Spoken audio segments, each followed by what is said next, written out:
শ্রীকৃষ্ণ রায়জিউয়ের টানে বারবার অনেকবার এসেছেন মায়তা মন্দিরে কৃষ্ণনগরে।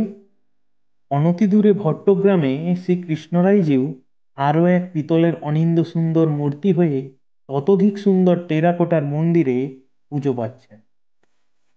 পাশেই রয়েছে একটি পঞ্চরত্ন রীতির শিব মন্দির, তাতে প্রাচীনত্বের ছোঁয়া স্পষ্ট। 1871 সালে স্থাপিত এই শিব মন্দিরের ঠিক পাশে আরেক পৃথক মন্দিরে পুজো পান মা শীতলা। দামোদর অর্থাৎ নারায়ণ পুজো পান এই মন্দিরে। মন্দিরের প্রবেশপথেই আপনাকে স্বাগত জানাবে দুটি হাতি। সেই হাতির সুরের উপরে বেছানো সিঁড়ি দিয়ে আপনি উঠে পড়বেন মন্দিরে। 1866 খ্রিস্টাব্দে স্থাপিত দক্ষিণমুখী এ আটচালা রীতির মন্দিরের গায়ে আজও শোভাবর্ধন করছে অসংখ্য টেরাকোটার কাজ।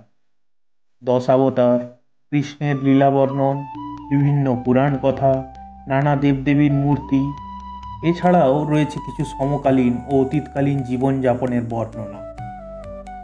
1866 যে বছর বঙ্কিমচন্দ্র প্রকাশ করেছিলেন কপালকুণ্ডলা উপন্যাস, আর হয়েছিল উড়িষ্যার মহা দুর্ভিক্ষ, সে বছর আরেক কালজয়ী কীর্তি স্থাপিত হয়েছিল এই ভট্টগ্রামের দামোদর মন্দির।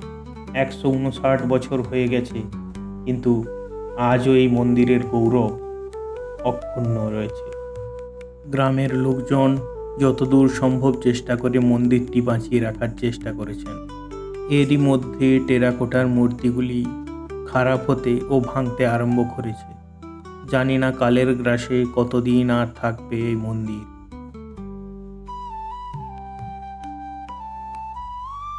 ইংরেজ দেশ ছেড়ে চলে গেছে অনেক দিন, কিন্তু আজও সেই লালমুখ সেপাইরা রয়ে গেছে এই মন্দিরের গায়ে টেরাকোটা হয়ে।